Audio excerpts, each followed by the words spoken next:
Greetings and welcome to the Kuyperian Commentary Podcast. This is episode 114, and we're talking today with Pastor Chase Davis from the Well Church in Boulder, Colorado. Chase, welcome to the show. Hey, thanks so much for having me. Glad to be here. Yeah, so I wanted to talk to you because you have experienced a good bit of pushback at your church. You're in Boulder, Colorado, and I did a quick web search of so the 10 most liberal cities in America, and Boulder's on that list of the 10 most liberal cities in America. So I thought we would take some time to just talk about ministering in a hostile environment, what that's like. And my first question for you would be, why Boulder, and how long have you been there? Fair enough. Yeah, so I've been here since 2011. We planted a church here, what some people might call a parachute plant, where we didn't know anybody on the ground, have no family connections here. And we were living in a mountain town called Gunnison, Colorado. And we felt led to plant a church in the state of Colorado. The reason for that, I could go into my story, but I think that would take too much time. But just a short synopsis is I sensed a call to ministry early on in my life that was affirmed by older, wiser men. And I thought the call was to go be a missionary. And so I thought God was calling me to India or Pakistan or somewhere over there. And so going into a hostile territory was never like something that really gave me pause. It gave my wife pause, which is how God refined my call and how he sanctified me and grew us in our marriage. And so when it came time to plant in Boulder, we actually went and served a short stint overseas in a undisclosed closed country for about 4 months. One of the most that you could look up a list for this one too. It's one of the top 10 countries for persecuting Christians. And after living there for 4 months, coming to Boulder was like incredible. We're like, we speak the language of these people. We get it. We understand the American context. And so really one of the things that our church plant team, when we planted, and the men who were mentoring us, reason Boulder really popped on the map for us was in Colorado, there's a limited amount of college towns. We sensed a desire to plant in a college town in Colorado. So that limits your options. And so we were looking for places with opportunity, to preach the gospel where there was a diminished gospel presence. Not that there's not already good churches here, but Boulder was obviously one of those. What I didn't know was that it's known as a church planter graveyard. Now, if you talk to any church planter, anytime they go anywhere to plant a church, they call any context a church planter graveyard. Oh, it's so hard here. But it's pretty hard here. I've seen about 40 to 50 churches over the last 10 years come and go. Church planters come in and try to get started. But there's just a huge opportunity here. And we named our church the Well Church, kind of in the spirit of John 4, where Jesus encounters this woman at the well. And she was kind of an outcast, socially ostracized. And for a lot of Christians, they would view kind of these liberal contexts in that way. Like they're too far gone, they're unredeemable. And so that's why we planted in Boulder. That's exciting. I mean, you've been there for 12 years now then, and you haven't gone belly up. It hasn't been a graveyard for you, and that's a wonderful blessing. I know you're familiar with Aaron Renn's categorizations of the three worlds. And for any of our viewers or listeners who aren't aware of that, Aaron Renn, author at The Masculinist, wrote an article where he classified sort of three different worlds of Christianity's relationship to culture. So there's the negative world where, starting with, there's the positive world where being a Christian in the culture is a social net positive. And that was America until probably 40 years ago. And then there's the negative world, which is a time period in which being a Christian isn't a positive benefit, but it's also not a detriment to you in your life. That happened for a while in America, according to Aaron Renn's analysis. And now he says, as a culture, we're in negative world, where being a Christian in America today is a social negative. It can harm your business. It can harm your prospects of employment. I wanted to talk to you particularly because you are in sort of the heart of that negative world. I think a lot of us, I'm in Lynchburg, Virginia, home of Liberty University, Jerry Falwell. It feels like positive world in our town still. And even in a lot of small towns I've been to around here, it's still at least negative world. You may not have a social net positive by being a Christian, but it's normal. No one thinks twice.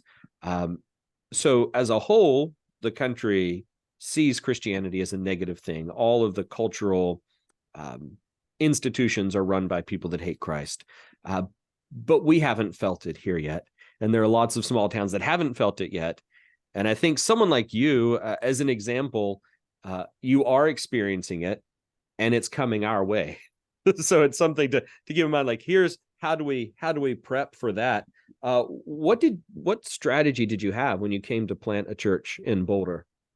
Oh man, you don't want to know that. That's our strategy when we planted wasn't great, but here's the heart we had behind it. We knew we were young.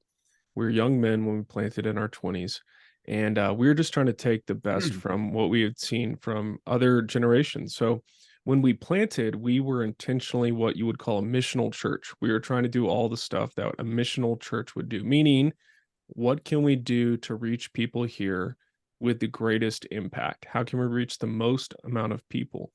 um, that worked well generally in a neutral world, that kind of world where people are ambivalent. What you would experience often in Boulder is I'm a Christian.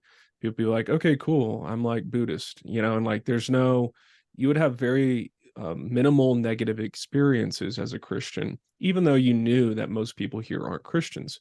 And that changed in 2016, 2014. And all of a sudden, the town gets more, just aggressive and assertive in its worldview. And that's with the postmodern, cultural Marxism, woke, whatever you want to call it. It is a comprehensive worldview that is not content to stay in a certain location. It is aggressive, it is assertive, and as you mentioned, it's taking over institutions. And as we experience that, we've experienced more resistance to kind of that neutral space. And so that missional impulse that we had, where we're just kind of, it's a neutral public square. We're just talking about ideas here, and we disagree on some things, but we can still, have good faith conversations. That strategy seemed to have, not reached its expiration date as a strategy. It's not that it's necessarily wrong or sinful all the time, but for us, particularly in our context, it was just proving to, one, make disciples that weren't ready. So we did not do a good job of raising up disciples who were ready for the negative world. We didn't see it coming, even though we knew we were entering into a context where most people aren't Christian. It's very liberal. We had failed to equip people on basic things that they were pushing. So, like, for example, sex and marriage, these things. We had always been, Christian in our convictions, but in terms of how we taught people and equipped people to resist kind of the pronoun use and the email signature, all that kind of stuff, we had not seen that coming. And so we had to pivot. And really, it wasn't until 2020 when it really rattled our elders and shook up our church in such a way that we felt, look, we've got to find a new way to engage, to love people well, to teach the Bible comprehensively. And so when we started, I would say we were very missional. That was kind of our vibe, if you will. And we've definitely, like, I'm always going to have as a pastor that missionary heart, that desire to reach people, reach the lost, the heart of an evangelist. How do I best reach this person? But some of that can get you in a bind really quick if you're not rooted deeply in the Christian tradition and you're not raising up disciples that are deeply formed in Christ. Right. I mean, I think I understand where you're coming from there. I have taught rhetoric for years at Veritas Press. And one of the things that I've always tried to drill into my students is, you win people over by having the better arguments. You sit down, you have a calm conversation. Both people share their side. You weigh, you have Socratic dialogue. And that is possible in a negative world. Or even, you look at some of the talk shows from the 60s and 70s where people are having these wonderful long conversations about things that would not show up on TV today at all. And that doesn't work when there's active hostility. So, that's something that in my mind has changed as well. That strategy doesn't always work. What are some particular challenges you faced as you've made this pivot and shift over the last few years at your church? Yeah, one of the challenges has been trying to find resources for churches like ours that are trying to do this well. There seems to be very few in kind of the evangelical culture that were prepared for this and are trying to represent the faith well in this kind of context. Instead, it's a lot of compromise and nuance to try to kind of like carve out a space where we can survive. And I'm like, that doesn't seem like something I want to pass down to my kids. Yeah. Is like, look, like we've got this little carve out for you. I'd rather have them have a vision for life where Christ is Lord overall, and give them tools and equip them to navigate these waters that are very tumultuous at times. So I think one of the hard things has been trying to find trusted leaders that can kind of see this, even if they're not in this context. Maybe they're in a context like yours, like in Dallas, for example, at least parts of Dallas. Can they know that they're in a more conservative context, but can they still equip me in my context with strategies, rhetorically or otherwise, to reach people here effectively? And so that was one of the challenges. Another challenge was just doing an inventory of our own kind of theological assumptions. And I think this is true for any Christian anywhere, anytime, but particularly for us, it was, what did we believe about God's mission in the world, what God is doing in the world, what God is doing in his church? What did we believe that maybe we had attached on to the Bible, we had added on to the Christian worldview? And how can we look to church history? Because this isn't, a lot of the critique on Ren's framework is that, well, Christians have always experienced negative context. And it's like, yes, they have. Okay, I'll grant that. I mean, this is new in America. It feels new, at least. So how can we look back to church history and learn from Christians in hostile contexts and how they survived, how they thrived, how they grew, how the gospel went forward? And so those were some of the unique challenges that we faced. And really just bringing the church together around the Christian faith and passing down the Christian faith to our congregants, as we're trying to learn on the go. I think that's Yeah. been one of the most frustrating things for me as a leader, is like, I wish I could be kind of like 100% ready to go. I've got my worldview dialed in. I've got all my theological education dialed in, and we're never going to be rocked. We're never going to be unsettled. But that's not the human experience. That's not the pastoral experience. Oftentimes you're surprised, you're caught off guard. And so maintaining a humble posture as you grow, trying to be receptive. Maybe I went too hard on that topic and I need to hear from people in my church. Other times I need to say no to people in my church. No, we're gonna take a stand here. This is what we're gonna do. I don't know how it's going to turn out, but I think it's important that the church takes a stand here. So that's been really difficult to navigate, just personally for me. Maybe other people aren't wired like that, but I think just having that trying to maintain a humble posture, a learner's attitude, where you can still be a Christian, be receptive to God's work in your life, be receptive to what God is doing in the world, and yet also display resiliency. We're not going to back down. We're not going to compromise on this. We're going to drop the nuance here because we need to speak clearly on these matters. So those have been some of the challenges we faced. It sounds a lot to me like the context of First Timothy, where Timothy is timid and seems weak and has to learn to rebuke the false doctrine. But at the same time, Paul tells him, continue to study, continue to grow in chapter 4, so that your growth and maturity may be seen by all. So as a pastor, you sometimes, I think, want to be a finished product. Okay, I've got it all figured out now. But what really benefits your people is them seeing you grow and seeing your maturity growing. So are there any particular areas where you have made changes in your overall view of scripture, doctrine in your church, or just kind of Yeah, a general relationship to scripture? that's a good question, because I don't know that our statement of faith, we kind of finalized that we put in there clarity on sex and marriage in 2016, and maybe even earlier than that. I can't remember when Obergefell got passed, but we made sure to get clear on that in our statement of faith. So if you look at our core doctrines at the Well, really not much has changed in terms of shifting. We haven't shifted from our view of either baptism or soteriology or that kind of thing. I think what's shifted is just the way we kind of carry ourselves and the confidence we have in God's work in our lives and in the world. I think if I had to identify one shift, it would be from kind of a negative, pessimistic, amillennial perspective. Mm-hmm. And now I would call myself an optimistic Amillennial, which is basically post-mill. And so that's been a big shift in terms of where is the world going? What is God Mm. doing in our world, and how is he kind of knitting all things together? So I had already kind of been incubated in kind of this kind of Nancy Pearcey total truth Kuyperian worldview analysis early on when we planted, but that just became more robust as we shifted. And so particularly in our preaching ministry, that meant that prior in like the neutral world, it was a lot of kind of like both sides, Mm. nobody's perfect. And now we're just going like, here's what the Bible teaches. So like men and women in the church, here's what the Bible teaches, and I'm going to explain it, and I'm going to help you and equip you. But back then it would be a very apologetic. "Oh, I know that sounds misogynistic. I know Mm. that sounds patriarchal. And now it's just less, very much less of that. And now it's Yeah. just like, no, here's what Christians believe. And so looking at our doctrine, I don't think our doctrine has changed. But even the way, like, early on, we would say we were gospel centered, right? Mm. And that was a slogan that everybody was using. And so we just assumed all these older people are using it, all these wiser, seemingly wiser people than me are using it.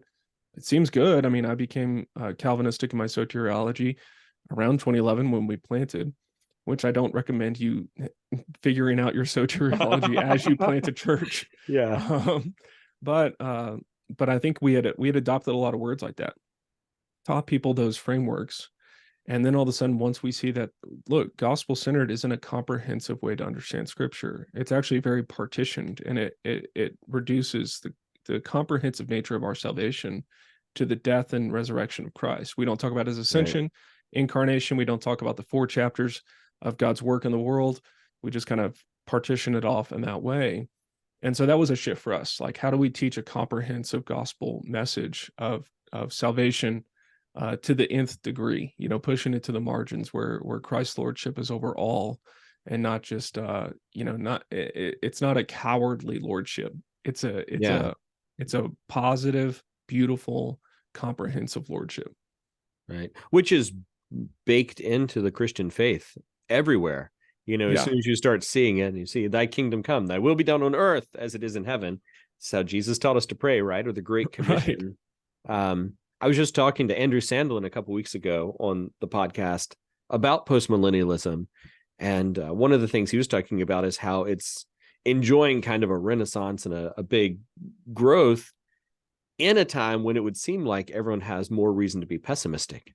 It seems like, wow, culture is really going against Christianity, and this is the time for the Antichrist to show up and the rapture to happen. But instead, you do see a surge in people saying, no, Christ is Lord, and he's going to put his enemies under his feet, and he's using the church to do that. Why do you think that is? That you have talked about how you're kind of shifted to a more optimistic eschatology in a time when it seems like reason would say you've got no reason to be optimistic. Yeah, that's a great question. And it was really personal for me. I mean, when COVID happened, it preyed on all of my worst fears. Mm. Just personally, I had a sickness when I was a young kid, thought I was going to die. And so I'd always been kind of a bit of a hypochondriac. My friends would poke fun at me about that. And then COVID comes, and it's like you can't get away from it. And so I had to face, God really had a reckoning in my life and sanctified me in my life to set me free from that fear. Um, and so I think that my shift personally from being more of an either neutral or negative, pessimistic, to more optimistic was just pinned on my own hope in Christ and Yeah. conquering over death. And I had always, I mean, I had loved the verses where Paul talks about for me to live as Christ and to die as gain. That had always been like in my Christian faith, even as a young man. But now it's where the rubber meets the road. And if it's true that Christians don't need to fear death, well, shoot, like, why shouldn't, like, we should be optimistic people? And it's not to get too pragmatic here, but like an optimistic, hopeful viewpoint, just on a very basic level for people, is a better way to live. And Yeah. it's not just a better way to live, it's how Christ wants us to live biblically. It's like Right. we should have hope. We should have a reason for the hope that is within us.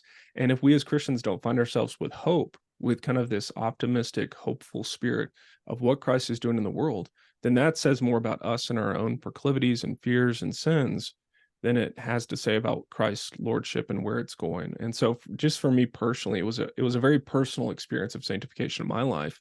And so I think broadly in the culture, as you see, and I've benefited greatly from Sandlin's work on this. I mean, I was like binging his podcast in like 21 Yeah. and 20 to understand this attitude.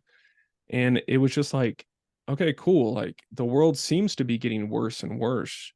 Um, but that's not God's plan. That's not God's plan is not for things to just blow up in the end and for there will be judgment in the end, but it doesn't mean that everything that we do here doesn't matter. And so it put a lot of pieces together that were very disjointed in my theology Mhm. and in my life. And really once they all gelled under the Christian faith from history, and then kind of these ideas that I had in my mind about kind of Kuyperianism. There's not one square inch of earth over which Christ doesn't declare mine. Um, all of a sudden, all that stuff came together, and I realized like, look, if I have to wake up every day and I have to choose, am I going to live in hope or am I going to live in fear? As a Christian, I have to choose hope, even if Yeah. I'm not in a great mood or I'm tired or whatever. Like hope is what I'm going to set my mind on Christ, and that's going to produce a hopeful, positive, optimistic viewpoint of how things are going to go. Right. And to live as Christ, to die as gain is part of that, right? It's not that I'm so awesome that my church is going to win and I'm so Right. good or we're unstoppable. It's that even if we die, even Yeah. if we're martyred, Jesus is faithful to his promises. He's going to do what he said he would do, um, and accomplish his purposes with or without me alive, right? It's a gain to me Yeah. to die, but to live as Christ. He can use me too. So that's a great perspective to have in times like this, that God is faithful, and that's the basis of our hope.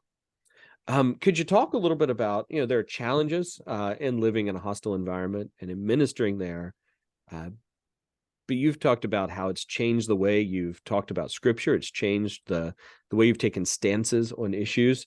Uh, what are some blessings you've seen to your congregation and to your people that have come as a result of all this? Yeah. There's been a great deal of unity brought about. We've had some people choose to move on. But overall, I mean, our church is more unified, I sense, than ever before because it's no longer based on kind of like rhetorical games that we're playing with words like missional or gospel centered. It's Mm-hmm. based on Christ, and our unity is derived from the faith that He's given us and that we steward. And so our church is extremely unified in terms of our elder team and our congregants, and in people coming to the church have a very clear picture of who we are and what we're about. We're very hospitable people, happy to welcome people in. That's pretty much always been true of our church. But yeah, I think there's a great deal of unity. There's a great deal of vision, and we saw that proved out in the way we're living our lives. I mean, one of the things we did during COVID, which I thought was insane, is we did a generosity initiative for our church to purchase a building here. Mm-hmm. And our church just came through in a big way. God worked in us. We just all went to the Lord together and said, "What do you want from us? What is it you want? Do you want us to own a building or not? And if you do, what financially do I, even me, need to do to be generous here to make that happen?" And our church, that's not very sizable, committed to over 2 years to a little over $2.1 million, which is a Wow. sizable amount of money. And Boulder's one of the challenges in Boulder is the money because it's one of the most expensive housing markets in the Mm-hmm. country, with a single family home being about 1.5 million.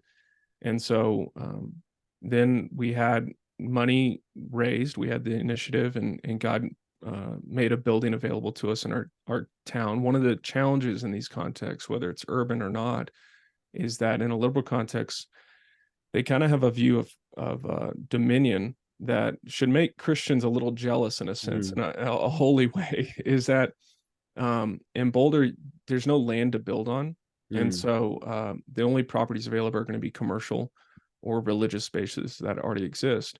Well, if you take a more conservative, like faithful Christian approach to what we're doing, the liberal churches don't want to sell to you, even if they're dying. They have 15 people there on Sundays. They're not going to sell to you. They're not going to give you their building. And then if you try to take over a commercial property, the local government will basically put you in a bureaucracy where you can never get into the commercial property. They don't Right. want to turn over commercial properties to religious use organizations that are non-taxable. Right. And so there's a very limited amount of opportunity here to find a church building in town. And God made a way. God just made a way for us to do that. We purchased a building. We're renovating it right now. Mm. We're going to the Lord saying, there's a gap. We need some more money to finish this project. And so we're just all as a church going to the Lord and also searching our own hearts, seeing if there's a way for us to be generous. We're partnering with other churches. Other churches have come alongside us and partnered with us, very much like Paul talks about other churches in the New Testament. And so there's been a great deal of blessing poured out on us as we've seen many new people come to church. We've seen people get baptized. We've seen a lot of people kind of like one unique aspect is we've seen a resurgence of a lot of babies being born. Mm. Our family ourselves, we just had another baby just last month, and so we've seen a lot of families take ownership over like the importance of that and strong families. And so those are just a few ways God is blessing us in the midst of kind of these trials that we're facing. Has there developed any sort of sense of community among conservative churches in the area?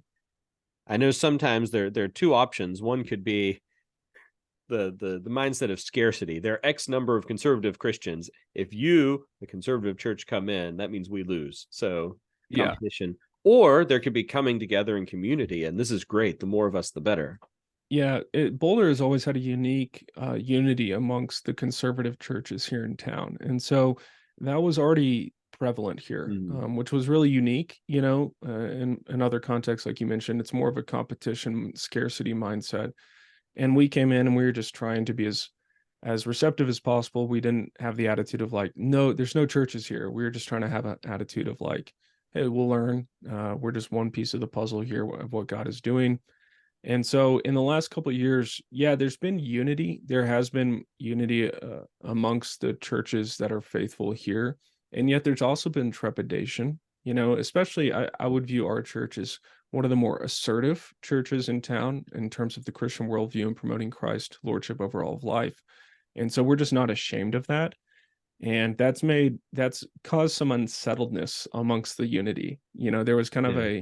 a detente, if you will, amongst the faithful churches in town, and there still is to a degree, but it's definitely caused them to go. Like a good example is I gave a talk on winsomeness, and I've talked about that online. Mm-hmm. One of the churches in town, unbeknownst to me, was doing a whole series on why we need to be why winsomeness is important, and they were like, are you mad at us? Do you hate us? And I was like, no, I don't hate you. No, I know you're trying to do your own thing. Like, Mm-hmm. and I appreciate what you're doing, and keep doing Mm. what you're doing.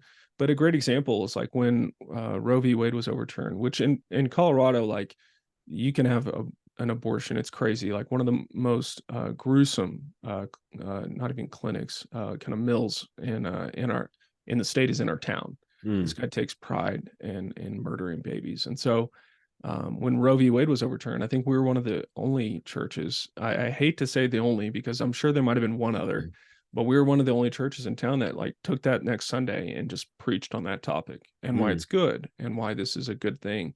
Every other church in town was still stuck in that mindset of like, no, that will upset a bunch Mm. of people and they might leave. And I'm Yeah. like, I'm not, that's not going to be our game. I understand why you're doing it. I don't hate Mm-hmm. you for it, but like that's made them a little bit uncomfortable. So I Yeah. still think the unity is there amongst faithful Christian churches Mm. for sure. There's a great deal of camaraderie, but it's definitely put some unique pressures on the unity that existed when we got here. Yeah. It reminds me of the situation in Judges with the people of Judah and Samson. What are you doing, Samson? Don't you know that the Philistines are rulers over us? Yeah, that's right. If you keep this up, they're going to be mad. And then what do we do? So almost that same kind of situation. Yeah. Well, it's good to hear about the good things going on there. We have less than 10 minutes of time left here. So I want to ask you before you go, what you've learned over the last several years that you would recommend to pastors and churches in other areas in order to prepare. They may be in neutral zone areas still, but it's shifting as the cultural onslaught grows. what should pastors be doing now to prepare that maybe you wish you had known ahead of time, or that maybe you were blindsided by that they don't have to be? Yeah, I think that this is a really something I've thought a lot about as I've talked to pastors around the country. Some pastors really understand what's happening, like yourself, you would kind of understand what's happening, but a lot of pastors just don't get it. And so I've really tried to think about how do you equip those people that are kind of in that neutral space. And I think there's two things that I wish I would have learned sooner, and it's kind of our Protestant political heritage and how we understand politics. I mean, if you just want to go to the Westminster Catechism or our confessions of faith from the 17th, 18th century, I mean, these are very helpful documents for how we think about things. For pastors in these other contexts that are neutral, you need to kind of shore up the walls now. And then I would say you don't just want to settle for a view of how you engage the world. That's like a carve out mindset is what I call it. Mhm. You want to think, okay, if I've got there's a town of 10,000, we're one Christian church among others in our town. What would it look like for our town to already be passing laws that would prevent kind of the insanity that's Mm. happening in these other towns? And so people are going to think you're crazy because they're like, well, that's not here. We don't have the sidewalks painted rainbow flags here. Yeah. And it's like, well, we need to make sure that that's not going to happen here. The other thing would be Christian education. That's a huge component because what's Mm. happening in public schools, even in rural places, is you're typically getting teachers from secular universities from other places. And these secular universities are using departments of education as like their training grounds for all this social justice nonsense. And then they send out their teachers to the public schools in these rural places and they start forming kids. And so if like my wife grew up in the public school system in Texas. And Mhm. back then, it was fine. Like they had prayer, they had all sorts of, Yeah. cultural Christian stuff. And so you have to have a view of education that's really important because otherwise you're sending kids to a public school that you think is fine and it's probably not. Right. Um, People need to be very suspicious of the public education system, not because there aren't good people. There's Mm. we have teachers at our school that are in the public education that are trying to be a redemptive presence there, but I think there needs to be a really focused effort on like Christian schooling. Like I've seen school vouchers in Arizona, which is fantastic for parents to provide Christian Mm. education. And so advocating for Christian laws, getting comfortable with, I think a lot of Christians are uncomfortable with power and how we use Yeah. power. And so Christians need to get really familiar with like, what does it look like for Christians to advocate for themselves, Mhm. to promote Christ's lordship over all of life, and just doing that well, because this stuff won't stop until you tell it to stop, and you're gonna have to muster the courage to say, "Not here, like not on my watch. We're not doing this here." And your neighbors may look at you and be like, "Wow, that's mean," or Mhm. whatever. And it's like, look, you got to make a choice, and that's the wonderful thing about persecution. I don't think persecution is an inherent good, but God uses it redemptively to prune, to Right. refine, to sanctify.